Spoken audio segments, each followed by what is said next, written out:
अगर आप सप्लाई और डिमांड को मास्टर कर लेते हैं तो चार्ट देखने का आपका नजरिया हमेशा के लिए बदल जाएगा। इस वीडियो में हम आपको यह सब चीजें बताने वाले हैं। अगर आप सप्लाई और डिमांड को सच में मास्टर करना चाहते हैं तो मेरा आपसे एक रिक्वेस्ट है कि वीडियो के किसी भी पार्ट को स्किप ना करें। इस पूरे वीडियो में हम आपको बताएंगे कि सप्लाई और डिमांड क्या होता है, आपको इसे क्यों ट्रेड करना चाहिए, आप कैसे चार्ट्स पर सप्लाई और डिमांड जोन को ड्रा कर सकते हैं, और फाइनली आप इसे कैसे ट्रेड कर सकते हैं, एंट्री कैसे लेनी है और एग्जिट कैसे करना है। वीडियो के अंत में मैं आपके साथ मेरा खुद का तरीका शेयर करूंगा जिससे मैं सप्लाई और डिमांड को ट्रेड करता हूं, ताकि आप जान सके कि मेरी स्ट्रैटेजी क्या है। तो चलिए वीडियो शुरू करते हैं, जहां सबसे पहले हम basics of supply and demand जानेंगे। सप्लाई और डिमांड क्या है? बेसिकली सप्लाई और डिमांड एग्रेसिव सेलिंग और एग्रेसिव बाइंग होती है।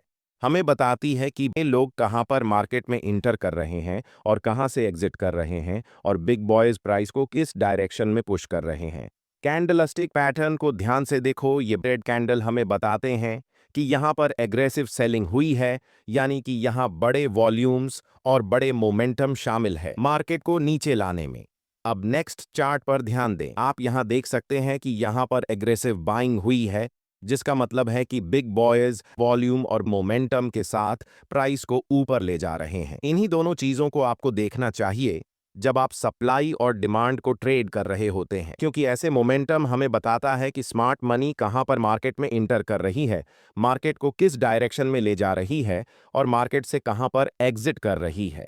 और अगर आप छोटे छोटे कैंडल स्टिक्स को देखते हैं तो इसे सप्लाई और डिमांड एरिया नहीं समझना चाहिए। ये सारे स्मॉल कैंडल मार्केट के छोटे छोटे क्यूट बेबीज हैं, और ऐसे कैंडल के साथ न तो ज्यादा वॉल्यूम होता है और न ही मोमेंटम। पहले मैं आपको बताना चाहता हूं कि मैं सप्लाई और डिमांड को क्यों ट्रेड करता हूं। हम उन लोगों के साथ ट्रेड करना चाहते हैं जिनके पास बहुत सारा पैसा है, जिसे हम स्टॉक मार्केट की भाषा में स्मार्ट मनी कहते हैं, और मैं भी बिग बॉस स्मार्ट मनी को फॉलो करके प्रॉफिट बनाना चाहता हूं। सबसे अच्छा तरीका जिससे आप पहचान सकते हैं कि मार्केट में स्मार्ट मनी कब एंटर कर रही है और कब एग्जिट कर रही है, वह है चार्ट्स पर सप्लाई और डिमांड जोन को पहचानना। जब मार्केट में प्राइस बड़े बड़े रेड कैंडल्स बनाते हुए नीचे की ओर जाती है, उसे हम सप्लाई जोन कहते हैं, और जिस लेवल से प्राइस बड़े बड़े ग्रीन कैंडल बनाकर ऊपर की ओर बढ़ती है, उसे हम डिमांड जोन कहते हैं। हम सिर्फ चार्ट पर बड़े मोमेंटम वाले कैंडल्स को देखेंगे जो हमें बताते हैं कि बिग बॉयज या फिर स्मार्ट मनी मार्केट में प्रवेश कर चुकी है। इस बात को हमेशा याद रखें कि हम रिटेल ट्रेडर्स हैं, और मार्केट के प्लेयर्स के मुकाबले हमारे पास बहुत कम पैसे होते हैं। इन बड़े प्लेयर्स के पास 1,000 करोड़, 2,000 करोड़, 5,000 करोड़ जैसी बड़ी रकम होती है। चार्ट्स को ध्यान से देखो। ऐसे मोमेंटम को देखने के बाद आपको पता चल जाता है कि बड़े प्लेयर्स, जिन्हें हम स्मार्ट मनी कहते हैं, इस लेवल पर मार्केट में प्रवेश कर रहे हैं। तो मेरा आपसे सवाल है, क्या आप ऐसी जगह पर खरीदना चाहोगे? अगर आपका जवाब नहीं है तो आप मार्केट में हमेशा के लिए लूजर ही रह जाओगे। लेकिन मुझे पता है कि आप सबका जवाब हाँ होगा, क्योंकि आप मार्केट में प्रॉफिट बनाने आए हैं। आप जानते हैं कि स्मार्ट मनी के पास बड़े पैसे हैं, पावर है, और उनके पास मार्केट को मूव करने की ताकत है।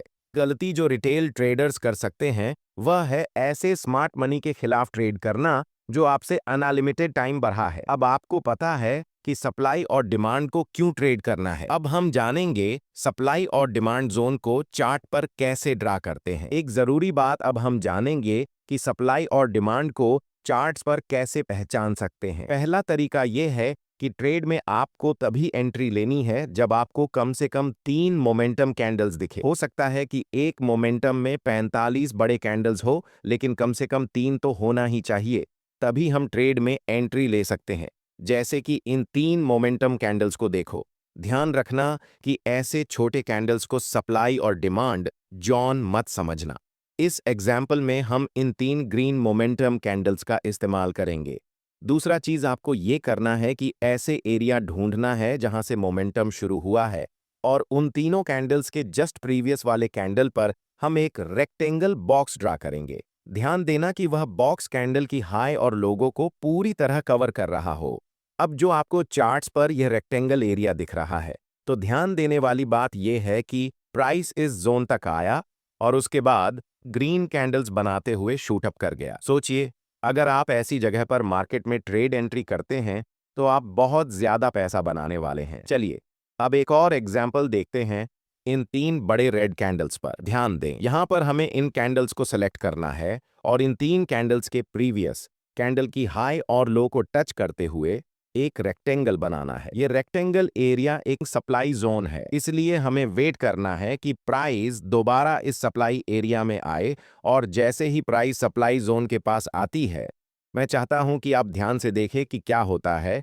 प्राइस इस जोन में आने के बाद थोड़ा कंसोलिडेट होती है और फिर एक रेड कैंडल बनाते हुए नीचे चली जाती है। यहां पर प्राइस लिटरली इस सप्लाई जोन के पास आने के बाद कोलैप्स कर जाती है। इससे आप सीखते हैं कि सप्लाई और डिमांड जोन को चार्ट्स पर कैसे पहचानते हैं। अब हम जानते हैं एक और मेथड जिसे हम कंसोलिडेशन मेथड कहते हैं।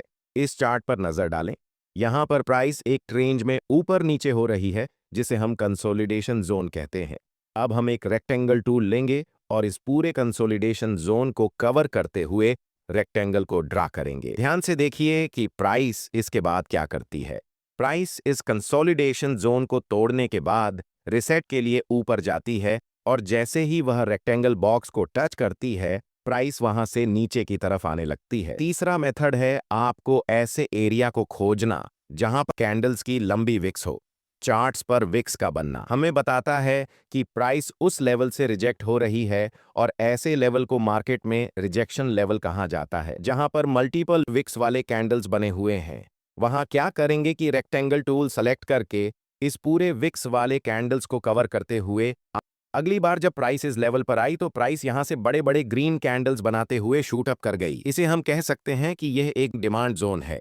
अब हम पूरे यकीन के साथ कह सकते हैं कि आप सप्लाई और डिमांड जोन को चार्ट्स पर पहचानना सीख चुके हैं। इसके बाद यह बेहद जरूरी है कि आप यह जानें कि आप इसे कैसे ट्रेड करेंगे। इस चार्ट में हमने 3 बड़े ग्रीन मोमेंटम कैंडल्स को पहचान लिया है। अब हम उनके हाई और लो को कवर करते हुए राइट साइड तक एक रेक्टेंगल जोन बनाएंगे और आपका डिमांड जोन तैयार हो जाएगा।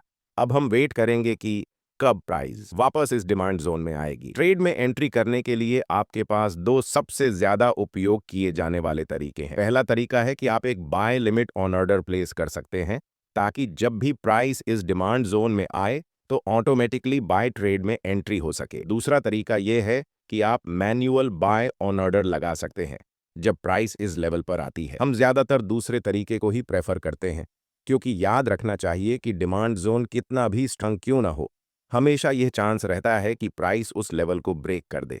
अब हम वेट कर रहे हैं कि कब प्राइसेस डिमांड जोन के पास वापस आएगी। जैसे ही प्राइसेस डिमांड जोन के पास आती है या फिर उसे टच करती है, आपको तुरंत मार्केट में एंट्री नहीं लेना है। पहले मार्केट को कंफर्मेशन देने दो कि अब मार्केट ऊपर जाने वाली है। आप देख सकते हैं कि यहाँ पर कैंडलस्टिक पैटर्न बना है और यह लंबी विक्स हमें बताती है कि प्राइस यहाँ से रिजेक्शन ले रही है, लेकिन हम अभी भी कंफर्म नहीं हुए हैं कि प्राइस ऊपर ही जाने वाली है, इसीलिए हमें और इंतजार करना पड़ेगा। जस्ट नेक्स्ट कैंडल एक बड़ी बुलिश कैंडल फॉर्म होती है और हम यहां पर कंफर्म हो जाते हैं कि मार्केट अब यहां से ऊपर जाने वाली है, कि मार्केट में स्मार्ट मनी बाइंग पोजीशन बना रही है। और आप जानते हैं कि स्मार्ट मनी की एंट्री के बाद प्राइस सुपरफास्ट स्पीड से ऊपर जाने वाली है। हम यहां मार्केट में एंट्री लेंगे जिसमें हमारा स्टॉप लॉस स्विंग लो के नीचे होगा। अगर आप ज्यादा सेफ रहना चाहते हैं तो आप अपना स्टॉप लॉस बिल्कुल इस डिमांड जोन के नीचे रख सकते हैं। अगर हम टारगेट की बात करें तो ऊपरी लेवल पर प्रीवियस कुछ कैंडल्स को देखें। यहां पर 3 लगातार रेड कैंडल्स बनी है जिससे हम कंफर्म हो जाते हैं कि यह लेवल एक सप्लाई जोन है। इसीलिए जब प्राइस इस लेवल को टच करेगी, हम अपना प्रॉफिट यहां बुक करेंगे। जब एक बार कोई सप्लाई या डिमांड जोन प्राइस का रिस्पेक्ट नहीं करता है तो आपको पहले से ड्रा किए हुए रेक्टेंगल को डिलीट करना है और फिर नए सप्लाई और डिमांड जोन को चार्ट्स पर ड्रा करना है। अगर कोई नया सप्लाई या डिमांड जोन नहीं दिख रहा है तो हम मार्केट में वेट करेंगे। 3 बड़े ग्रीन कैंडल्स बनाती है तो हमें पता चलता है कि यह एक नया डिमांड जोन है। इन 3 ग्रीन कैंडल्स के जस्ट प्रीवियस कैंडल को कवर करके हम एक रेक्टेंगल बॉक्स राइट साइड की तरफ खींचेंगे। अब हम इंतजार करेंगे कि प्राइस कब इस डिमांड जोन के पास आएगी ताकि हम ट्रेड में एंट्री कर सके। इस एरिया में हमें दिख रहा है कि कैंडल्स के पास बड़े बड़े विक्स है, इसलिए हम यहां एक सप्लाई जोन ड्रा कर सकते हैं। इस सिचुएशन में हम बाय पोजीशन में एंट्री करेंगे और नेक्स्ट सप्लाई जोन तक अपना टारगेट रखेंगे। इसके बाद प्राइस बुलिश कैंडल्स बनाते हुए ऊपर की तरफ बढ़ जाती है और हमारा टारगेट हिट हो जाता है। अगर आप अभी तक मेरे वीडियो को देख रहे हैं तो अब मैं आपके साथ अपनी सीक्रेट ट्रेडिंग स्ट्रेटजी शेयर करने वाला हूं, जिसमें मैं बताऊंगा कि सप्लाई और डिमांड को यूज करके मैं खुद कैसे ट्रेड करता हूं। ट्रेड करते समय मैं सिर्फ एक कन्फर्मेशन पर ध्यान नहीं देता, बल्कि मल्टीपल कन्फर्मेशन को देखता हूं, तभी ट्रेड में एंट्री लेता हूं। एक्सटर्नल कन्फर्मेशन के लिए मैं अक्सर फिबोनाची रिट्रेसमेंट टूल का उपयोग करता हूं, और ऐसा मैं तभी करता हूं जब प्राइस अपर ट्रेंड या डाउन ट्रेंड में होती है। फिबोनाची टूल को कभी भी साइडवेज मार्केट में यूज नहीं करना चाहिए, जिससे मेरे ट्रेड्स का विन रेट एवरेज ट्रेड से ज्यादा रहता है। वीडियो अच्छी लगी तो वीडियो को लाइक कर दे, और फ्री में प्राइस एक्शन ट्रेडिंग सीखने के लिए चैनल को सब्सक्राइब करें।